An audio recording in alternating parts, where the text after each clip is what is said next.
Hello मेरे प्यारे दोस्तों, आप सभी को मल्टी एजुकेशन सेंटर चैनल में स्वागत है। आज इस वीडियो में हम सभी संख्याओं पर आधारित भाग की संख्याओं के बारे में समझेंगे। जैसे माना किसी संख्या को, मान लीजिए कोई संख्या है, उसमें वह संख्या a है, मान लीजिए वह संख्या क्या है, a है, को संख्या b से क्या किया जाता है, विभक्त किया जाता है या भाग दिया जाता है। तो भाग जब देते हैं तो भागफल क्या प्राप्त होता है, q, तथा शेषफल क्या मिल रहा है, r। जब ये मिलता है तो इस पर कैसे फार्मूले बन सकते हैं, क्योंकि जब सिंप्लीफिकेशन आप करेंगे तो उसमें इसका काम बहुत ही फायदेमंद साबित होगा। जैसे फार्मूला तब हो जाएगा a equal to B Q plus R. ये a क्या है, b क्यू क्या है, यहाँ हम बता रहे हैं। a क्या है आपका भाज्य, a क्या है भाज्य। अब देखिए थोड़ा यहाँ से, जैसे 8 में आपने 2 से भाग दिया, 8 में आपने 2 से भाग दिया, तो ये वाला जो भाग होता है ये आपका भाज्य होता है। क्या होता है, ये वाला भाग आपका भाजक होता है, बल्कि भाज्य नहीं भाजक होता है। क्या होता है, भाजक होता है। और ये बीच वाला भाग जो होता है ये भाज्य होता है। क्या होता है, भाज्य। और इधर वाला क्या होता है, भागफल। इसको तो जानते ही हैं, भागफल वाले को। ठीक, अब चलते हैं, भाग देते हैं। 2 चौका 8, ठीक, शेषफल क्या हो गया, 0।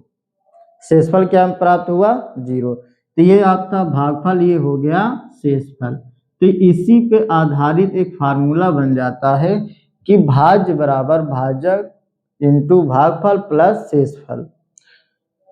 भाज्य ए क्या है, ये भाज्य है, ए भाज्य है, बी भाजक है, क्यू कोशेंट भागफल है, और आर से रिमाइंडर शेषफल है।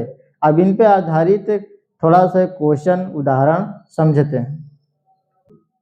14 को 4 से मान लीजिए, सिंपल रहेगा तो सही रहेगा। 2 6 7 में हमने डिवाइड किया, क्या किया, भाग दिया।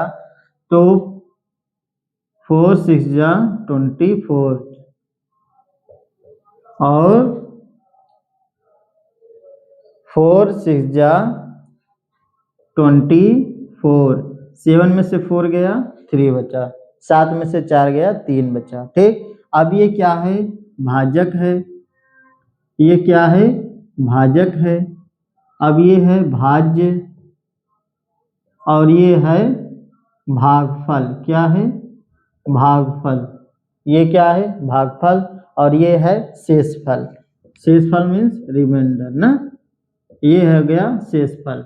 अब कह रहे हैं कि ये जो भाज्य है, ये जो भाज्य है, मान लीजिए किसी किसी क्वेश्चन में आपको भाजक दे देंगे, भागफल दे देंगे, रिमाइंडर दे देंगे, शेषफल, और कहेंगे कि भाज्य प्राप्त करिए। किसी में कहेंगे कि शेषफल दे देंगे, भाजक भाज्य दे देंगे भागफल प्राप्त करने के लिए, तब वहां संख्या नहीं दिया जाएगा।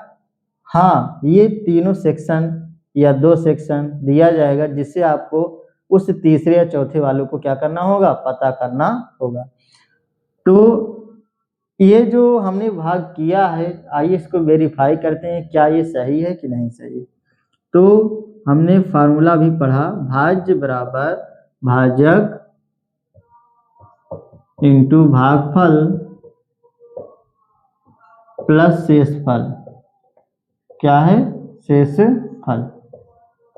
अब भाज्य कितना है, 267, और भाजक कितना है, 4, भागफल 66, शेषफल 3।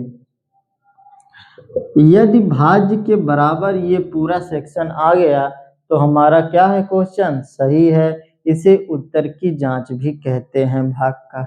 चलिए देखते, 4 संग 24, 4 संग 24 2 26 प्लस 3, 267 इक्वल टू 267।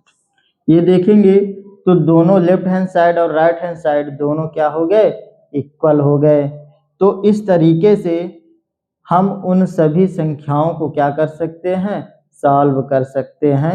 जब हम सिंप्लीफिकेशन का एक्सरसाइज कराएंगे तब उनमें इन सभी का यूज होगा। तो आप सभी को वीडियो अच्छा लगा हो तो लाइक करें, कमेंट करें और सब्सक्राइब करें। सब्सक्राइब इसलिए भी करें क्योंकि सिंप्लीफिकेशन वाला वीडियो जब बनाएंगे तो आप तक पहुंच सके।